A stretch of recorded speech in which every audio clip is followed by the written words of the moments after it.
He got a tech belt. There is a hole there. Doing some.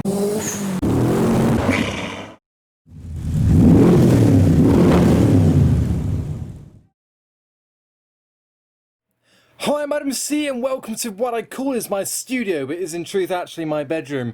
Now I've just hit 400,000 subscribers, so a huge thanks to every single one of you who is following me and the videos that I produce, as stupid as they are. And even more impressively is in the last year, 100,000 of you have joined. I have managed to gain 100,000 subscribers in just 1 year, 366 days as it were, so just over a year. But what that means is a lot of you might not know about my Cobra. It's not a real Cobra, it's a Dax Tajero. I'm not a millionaire, but this car has not been on my channel for the last 7 months. And this picture here has been painted by Car Drawings by Eric. Go check out his YouTube channel for a time-lapse video of him drawing this car. Link is just in the description below. It's an absolutely outstanding image, photorealism, and it's on my wall for me to look at every single day. And on that note, I've got a surprise for you. Hi, I'm Adam C and welcome back to my Cobra. After many months of it not having been driven, it is back. I'll let you know a little bit more once we get to the car show that we are going to. So I'll see you in a little bit. That is an Aston Martin DB5 Volante worth about £1 million. Here we are in convoy. Lovely.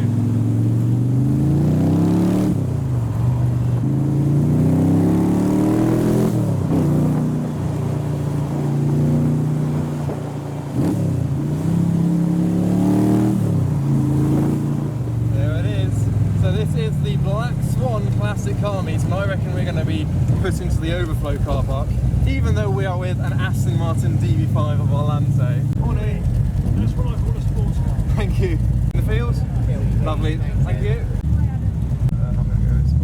I don't like the surface, and my car is quite low because I have a new dry sump on it, which is quite low.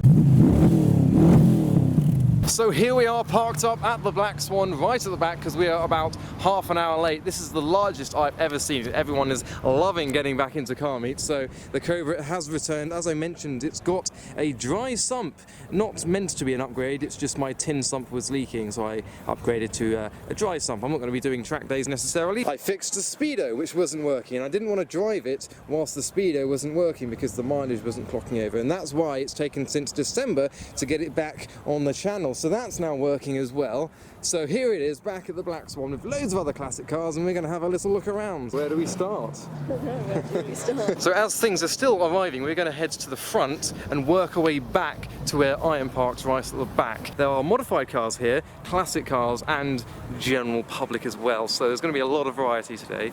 Lovely E-Type. So we start off with this Mark I Ford Escort, which is right at the top of the overflow field. We will look at the pub side a bit later, but the field goes all the way down to my car, which is at the tree line down there. We've got a Mark II Golf GTI in front of the Escort. There are a few Capris down there, one of which has a Sierra Cosworth spoiler on the back. The Mark I Escort is featured in a magazine, and he has it on display. Hot metal. Chloe, there's a furry blob over there, and it's not. It's a kitty. Who brings a cat to the car show? I think he's stalking something. He's about to pounce. He pounces. You get it? Oh. You got it? No. Yes? And next to the Corvette, this MGF gives us a chance to play a sticker showcase. No moonshine left in this vehicle overnight. Time to drink gin. Oh, did you think I was actually saying time to drink gin? Yes. Like, he loves it. If life gives you lemons, make a gin and tonic. It's not leaking oil, it's sweating power. This Anglia has his bonnet on the roof to display the engine, which is a Nissan twin cam 16 valve from a Nissan. We've got this stripped out Mini with its evil headlights, one black, one red. We've got a slightly racy Porsche 914 number 36 with a orange and black front end. The dog matches the car. The dog does match the car. He's on tow. The McLaren over there has his wings up. This car you see over here is made by GTM, and it is based on a original Mini Cooper. You can tell by its Mini light wheels that it still holds, but it's got the coupe a sporty appearance. And of course the engine has been relocated. Next to the Cayman we've got a teal pickup. I can't remember what these are. Is it a Ford? It's got a Corvette V8 similar to the one in my Cobra. So it's a Ford pickup with a Chevrolet engine. So much like my Cobra, which should have a Ford engine, this also has a Chevrolet engine in a Ford. And it's not just a Ford block with a Corvette rocker, because the distributor is down at the back there. A Ford block would have the distributor at the front here. We've got a lovely Chevrolet El Camino here with the large bed in the back. And next to the El Camino we have a Trans Am with its blower sticking out the bonnet. So you were asking about a supercharger earlier. That is the supercharger. That's a large supercharger. Look at the size of the belt. I know, the belt is thick. Thick belt. How does he see? Like, Well, the driver's seat's there, so you can see kind of what's that? He's past got it. something there. So the supercharger is mated to a 454 big block V8. That's about 7.5 litres with a supercharger, a large one at that. And further on we've got 4 Z4s and a Mr. 2. And we have a lineup of BMW M5s, 2 V10 E60 M5s and an E34 at the end. And here we have a Cobra Racing Team vehicle. It's a Ford pickup with Cobra Racing Team branding on it. We have seen this at this event before, the custom cab. Well, that would go lovely right next to my car, which is all the way over there. The event was only on for an hour so far, but cars are already starting to depart. We've got a Suzuki Cappuccino over there and a Mark V Supra. But we still have cars rolling in as well, including this Camaro SS that has the same engine that my Cobra does, sounding very different because it's got the rear exit exhaust rather than side pipes. Here is the Aston Martin DB5 Volante that I was following in. As mentioned, these are worth quite a hefty sum. He has the pride of place at the front here. I believe this one is a regular at local meets. I've seen it a few times before. We've got a Sunbeam Alpine coming in with an XK120 behind it, sounding lovely.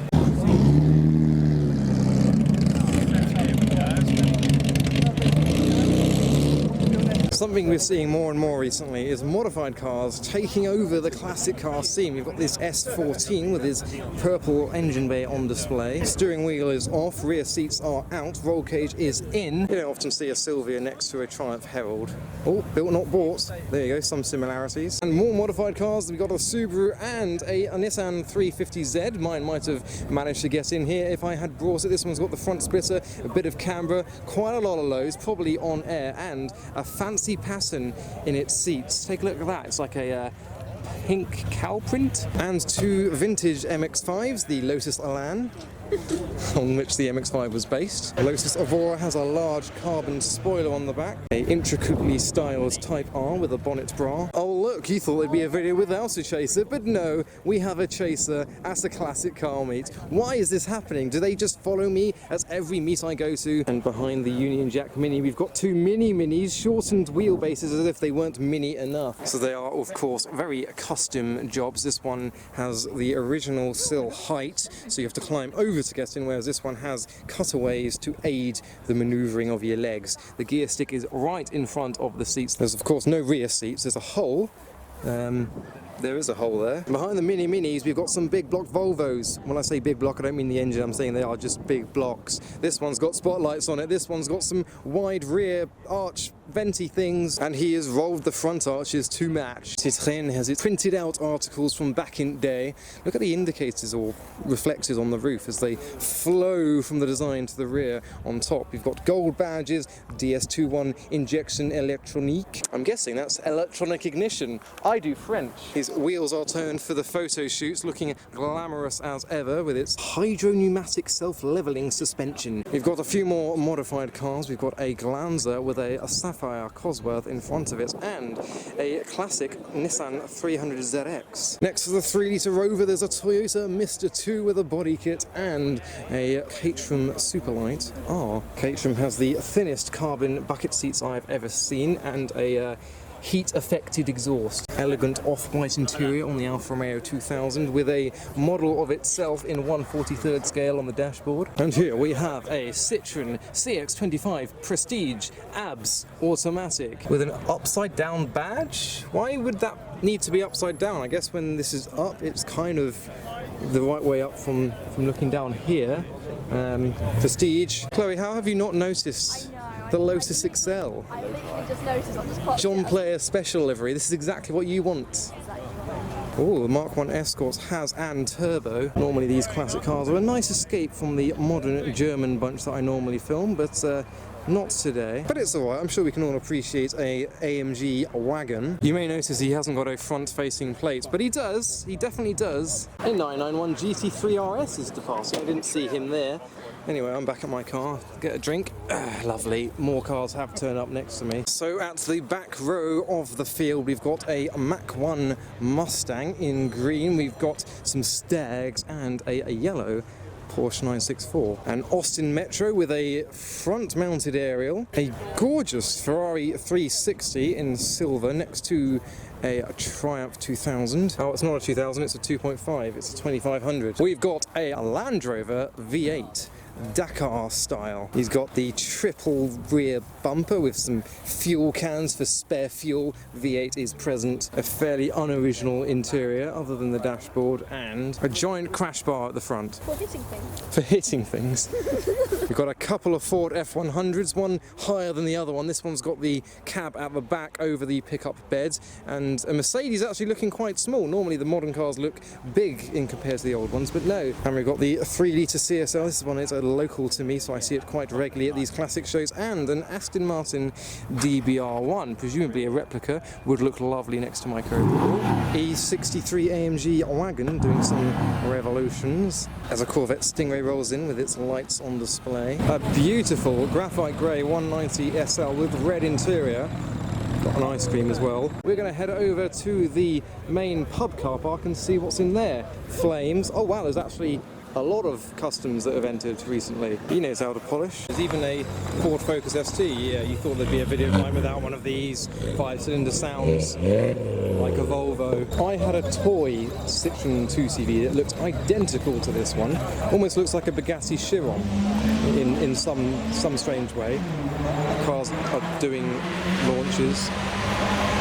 So here we are in the pub car park with a Ford Escort next to a Pulsar and a lot more classic Ford Escorts. We've got the RS2000 Mark II, a Mark 1, a Mark II, a Mark 1 and another Mark 1 over there next to two 14s. Someone is doing noises. We've got an E30 with his trumpets on display and yellow headlights. We've got a Delta, an Audi R8, a BMW M3, a Ford Popular and a what? It's a Ford Sapphire Sierra tow truck. There's some kind of rat hanging from his bonnet, but let's gloss over that. That is what? I just don't know what to say. I've never seen anything quite like that. He has gone to town with the modifications on this Sapphire. No tow, all for show. It's not actually going to be a tow car that's being used as one. All of his number plates are used as part of the design of the car. I mean, even the binnacle for where the Speedo sits is part of a number plate. Which is funny, because he doesn't have a number plate on the rear, or does he?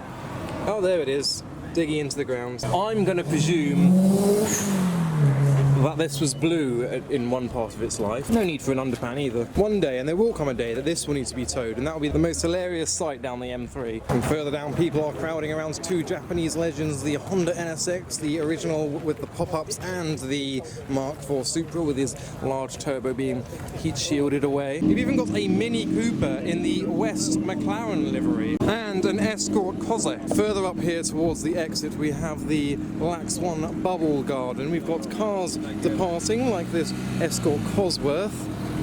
There's also the overflow car park for the general public cars up there. We've also got the new Aston Martin Vantage parked up just around the corner here. So as ever, I'm going to go to the exit to capture some of these cars leaving, but that will be in a separate video. But keep watching, as after this I'll be on to another meet, which will be a little bit different. So yes, as I mentioned, we are going to take the Cobra to Virginia Water, which is where apparently there's a meeting of supercars, etc. So we're going to hop in there, which is next to a lovely MGB, and see what we can see. So as mentioned, we are now heading over to Virginia Water to meet up with a bunch of supercars, hopefully, who have been on a Sunday drive.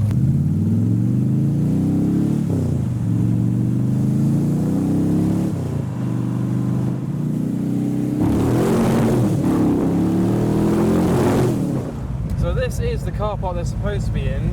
There is a chance that they're not here and we just got tipped off incorrectly. There's a Lamborghini Aventador right at the front there. Oh, there's more. They're all there. That's where they are. Okay, I've given him as much room as he can so he doesn't... noises. We were early is what we were. We got a Huracan between the trees there. We are in the wrong car park, but the car park they're meant to be, there weren't actually any spaces over there, so we're actually better off here. There goes the TVR. I reckon that they have caused this traffic jam because there's no cars going up the road there, and there's a big blockage here, which is exactly where they were going to meet. So this has happened. There goes the gorgeous TVS Supercar Volante. So here we go, we begin with the Maserati Levante, and we've got an 812 Superfast in the line looking for spaces to park in. A wide body Brabus B63 AMG, very, very wide body. We've got the Aventador, we've got the 720S, 430 Spider, and along here the 812 Superfast. We've got a GTR over there behind the Turbo S. 24-inch wheels. We've got the Huracan, we've got the Aventador, and a Mark I Gallardo with an LP560 body kit and a spoiler. I believe the 812 is departing.